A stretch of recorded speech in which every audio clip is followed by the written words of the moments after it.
We are at the end of the E sound. Nous avons fin le son pour son I. I. I. Donc nous allons prendre l'autre son. Mais il est probable pour que nous prenions l'autre sac à pied plus rapide. Parce que nous avons fait 15 sons. C'est le premier son à faire là qui prend toute vidéo ça. Pour nous prendre 15 sons pour nous prendre toute bagay que nous gagnons. Mais nous avons une petite pause pour nous entrer dans le deuxième bagay. Pour nous bien comprendre en haut nos sons. Parce que son nous avons fait après. De temps en temps nous faisons l'autre. Nous avons pris nos sons. The last video for this sound is when we have IE and EI within words. And we get E, and then I'm gonna get some. Alright. Here we have IE and EI within words. Okay. Don't forget how I pronounce it. I say E. Okay. For example, we have RECEIVE. This is EI. I say receive. Receive. E. Receive. Je dis recevoir. Okay? Do you receive it? Do you receive it? Does he receive it? Does he receive it? Did he receive it? Did he receive it? Est-ce qu'il te recevoir? Did he receive it? Now me parler de son I. Me dit receive parce que me gagne I dans mot ça. Because I have EI in this word. Okay? Don't forget that.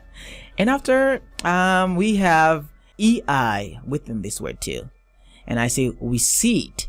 Receipt. Be careful because I don't say receipt because the letter P is not pronounced. You'll have a course on this about silent letters. We're going to parler de silent letters. Okay? Silent letters.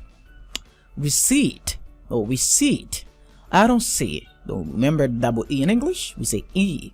I say I don't say I don't see. C'est ça pour faut comprendre bien. Me dit I don't see. I don't see the receipt. Where do you put it? I don't see the receipt. Where do you put it? Donc c'est ça pour qu'on comprenne. On n'a pas ici. Donc I don't see the receipt. Where do you put it? I don't see the receipt. Where do you put it? Donc on va bien entendre. Wow, teacher, why you pronounce it? You don't say receipt. No, I don't say receipt because the letter P is silent. Let P a li muette. Li pas prononcé. Si muette, mais qu'on y a là me dit receipt. Parce que me gagne EI because I have I pronounce it as E. I say receipt. I don't see the receipt. Where do you put it? And the last word for this lesson is belief. Belief. Now, in these two words, we have EI, but in this word, we don't have EI, we have IE. Okay? IE, vice versa. Parfois, il y a un mot, ou va le gain IE, il y a un mot pour le gain EI. Nous allons expliquer exactement qui principe qui gagne. Okay? The rules. Belief. Belief. The same sound, the same E sound. I say belief. She isn't dead. Voilà, parce que là, je vais parler de ça. Ok? Là, à ça, il n'y a pas son I. Il y a son E. Je vais expliquer, mais je vais une action E après. She isn't. Ok? She isn't dead because. Il m'a pas dit because. I don't say because. I say because. Because she isn't there because of her belief in God. Well, she isn't there because of her belief in God. Donc, l'on va essayer li, nous allons faire lecture, après dans live nous allons essayer de bien prononcer mot yo, mais ça qui est vraiment important pour nous c'est que on même dans des principes que nous ba yo, appliquer yo et pour qu'elle lit bien. C'est quoi son prononciation il me do prononcer. She isn't there because of her belief in God. Belief in God. She isn't there because of her belief in God. Ou ka wè mal rapide, mais non c'est pas rapide. No, it's not fast. Okay, guys. Donc là, nous allons parler d'un bail qui est vraiment important. We'll talk about something crucial, really important, guys. What is it about? Qui ça lié? Nous besoin connaître qui l'aime qu'à utiliser I. I before E. I before E. Principe là, qui l'aime qu'on peut mettre EI, qui l'aime qu'on peut mettre IE. Mais on dit principe là simple. I before E.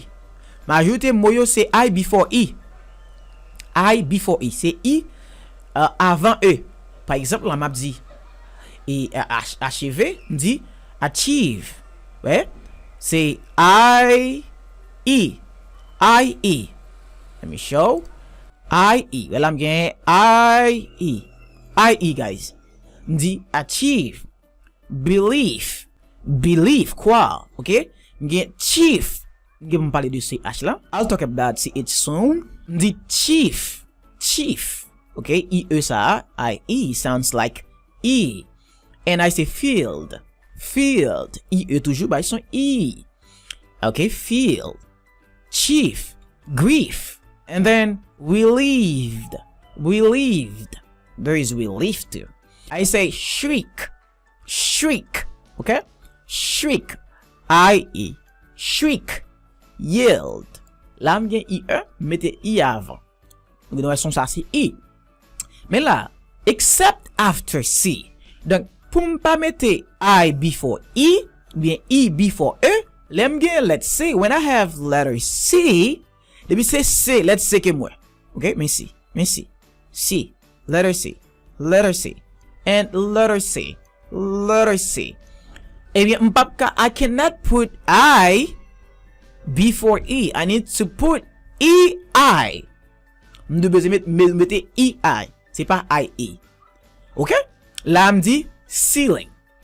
The same sound. C'est ça que moi, this is what I like. The same sound. Même son I, hein.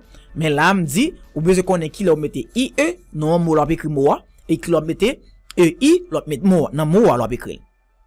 Je me dis c'est C. The ceiling. Okay, conceit. Conceived. Deceit. Okay? Deceive. Deceive. Inconceivable. Inconceivable. Really? Conceivable. Perceive. Perceive. Receipt. Receive. Transceiver. Ok, là m'expliquer non.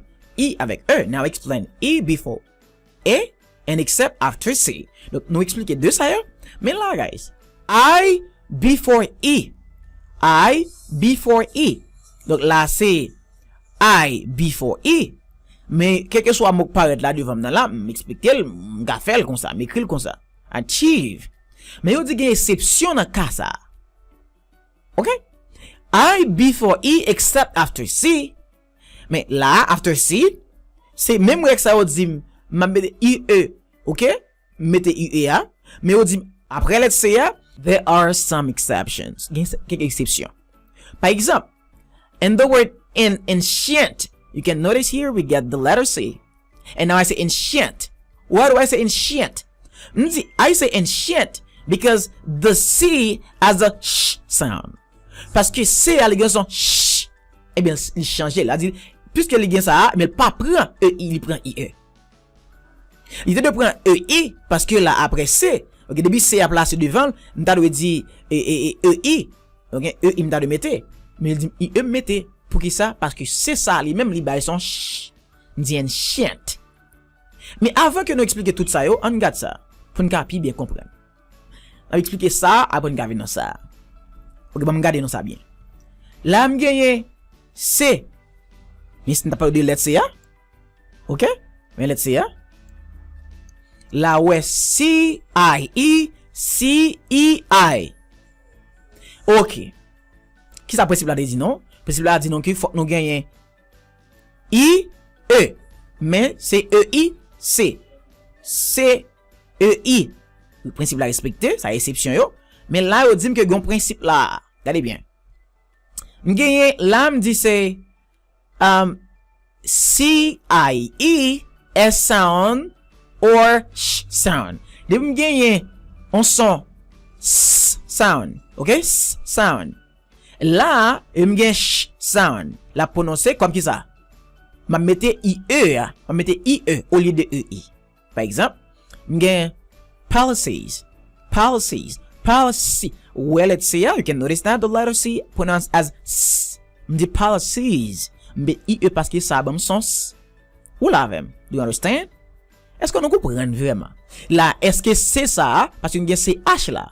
C'est l'autre bagay, guys. L'autre bagay. Faut nous comprendre ce qu'a fait là. And here I say policies. Science. Science. Science. OK? IE. Society. Society. Nou ka marqué et C ya, li bay son S. Society. Mais puisque c'est son S, li bay, m'a mette I avant. OK? IE, m'a mette I avant. Mais attention là me dit IA mes amis parce que me parle créole là pour me comprendre ça m'a dit pour ne pas brouiller. Mettez I avant parce que me dit ça c'est IE.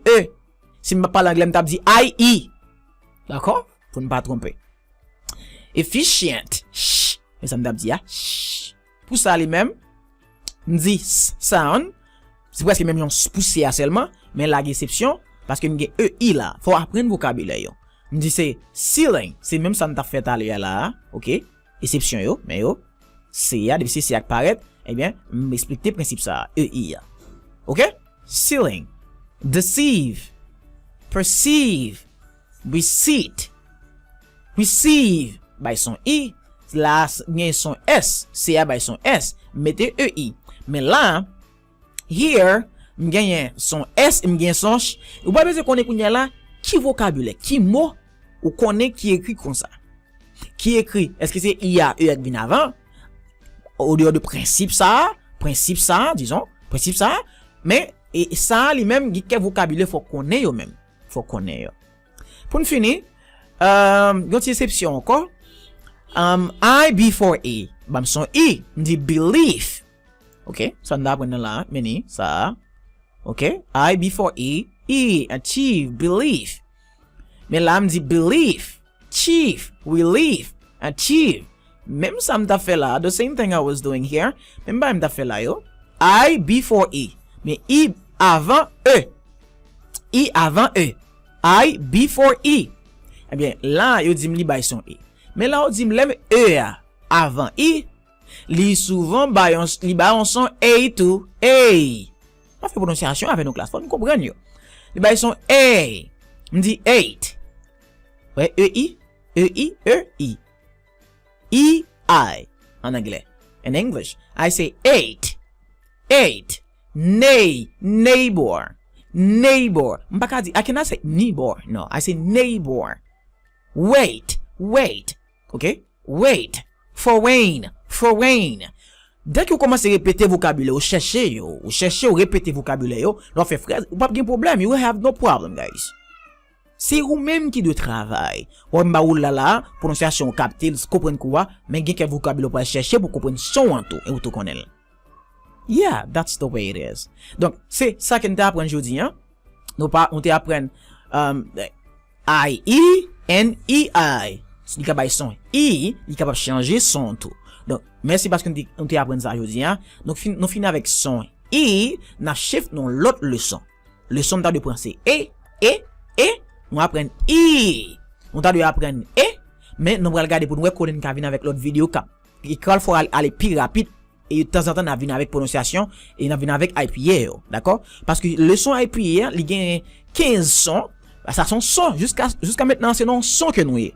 Nous devons prendre deuxième son, troisième son, quatrième son, son étude lié, c'est pas jouet lié, it's not a game, guys. C'est pas jouet. Okay. Donc j'espère que nous comprenons tout bagay. I hope that you understand everything, guys. Thank you, guys. I hope that this lesson is very useful for you. If you don't understand something, please comment what you don't understand. Ça que vous pas comprendre, et bien faut comprendre, and will make you understand. Will make you clear about everything that we teach you today in this lesson. Thank you, and see you next.